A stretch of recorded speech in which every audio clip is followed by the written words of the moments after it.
And that was the most pivotal part, probably, of my life.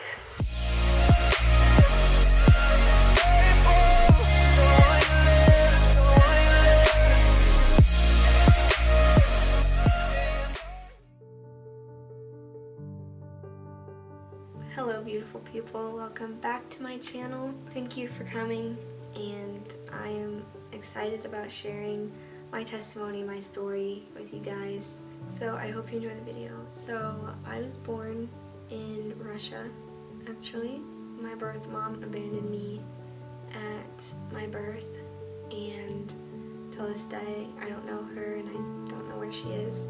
In the hospital I had very low attendance, just with care and with food, and I almost died several times in the hospital. Then I got moved to an orphanage and I had better care there. Back in the USA, my parents were called by God to adopt a child. They flew to Russia and they saw me for the first time, and they really felt like I was the one for them. So I came back to the US when I was 11 months old, and I've been living here my whole life. Even though I don't remember it, it has left some significant wounds in my heart. It's really hard to explain because I obviously don't remember any of it happening, but it's the feeling in my heart that it's there, and it's a really weird sensation. I became a Christian when I was 6 years old. I still remember one Sunday when I was really little.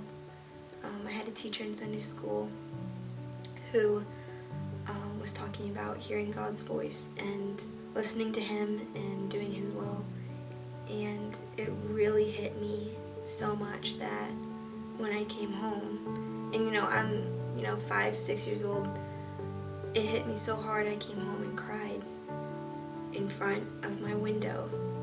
And half of me was like honestly scared, like if I don't ask God like to help me, or if I don't ask God to do this or help me with that, like is He gonna talk to me, and like that's scary, and like I don't know. There was one night that I really felt like I wanted to accept Christ as my Savior, and I went back with my parents in their bedroom, prayed with them, and they became a Christian.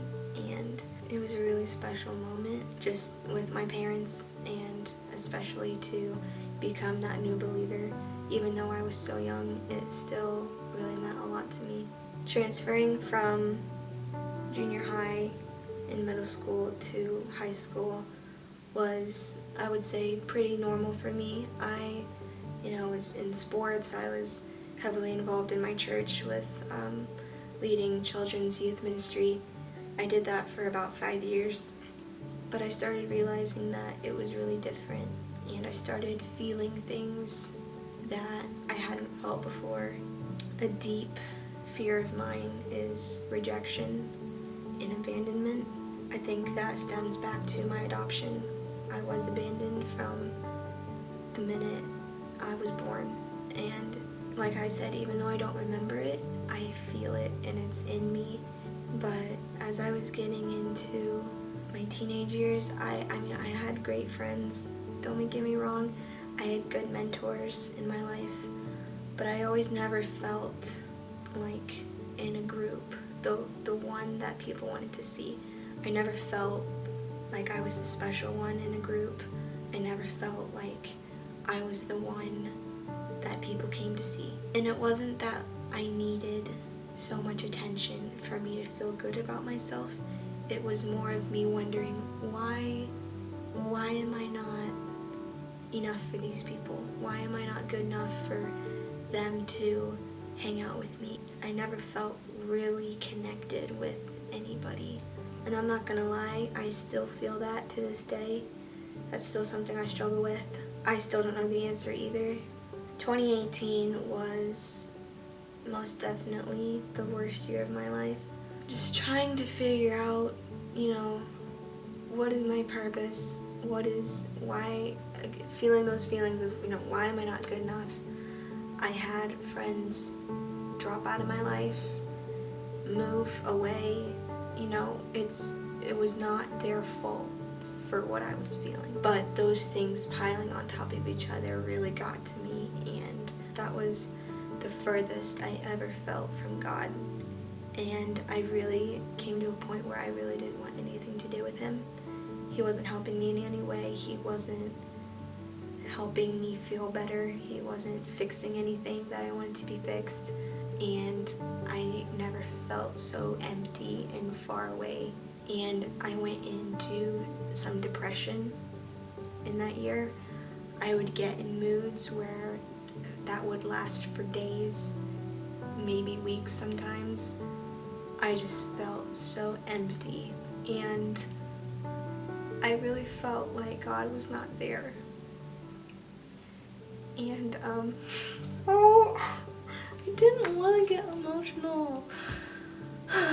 I would not say I had suicidal thoughts, but I was not having healthy thoughts at all. I just couldn't get out of it, and I just couldn't live with it anymore. I was angry at God, most of all. I was angry at some friends. I was so done with just my life, and I really hated where I was at. It was really hard. Early 2019, I was still having, depression, and started getting a little better, but I still never felt completely filled. And late 2019, I got in trouble with some things that I shouldn't have been doing, and I got my phone taken away, and that was the most pivotal part probably of my life. There were things on that phone that I could not get rid of by myself. Social media, I was using that as my source and my only source of joy. I was just completely relying on social media and my phone to fill me. It was not from God. I tried and tried. He still isn't there. I don't know what I'm doing wrong, and he's not helping me.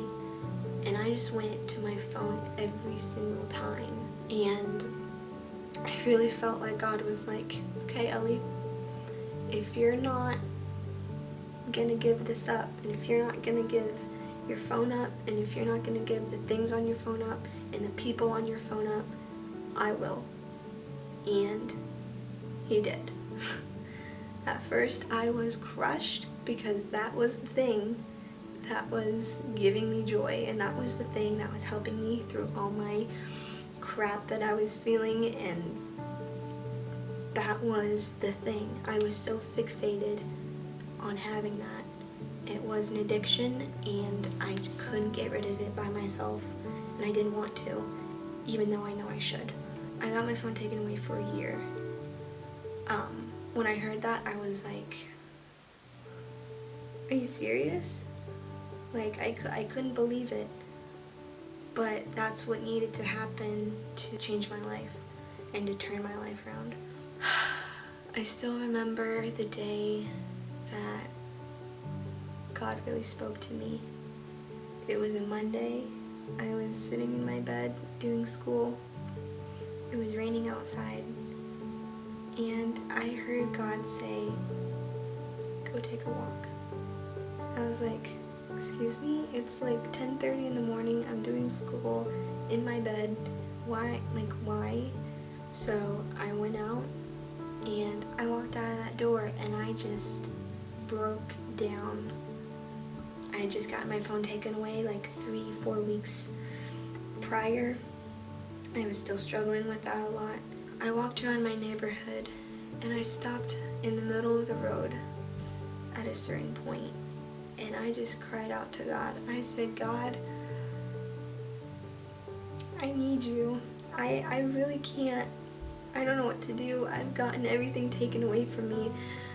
All my friends, I could tell just from lack of communication. I lost so many friends. I obviously lost, social media and the stuff that I was holding on to. I really had nothing. And I just remember standing in the middle of the road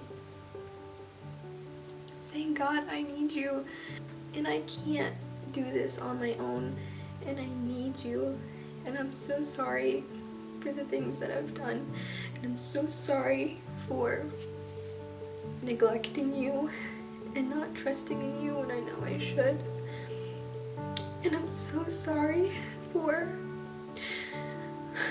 not letting you in and not trusting and believing that you have good plans for my life.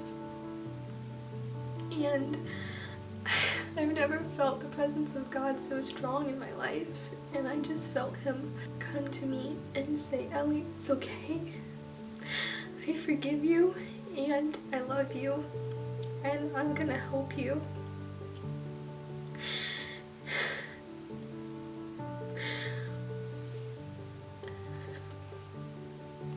I've never felt so loved by God in that moment.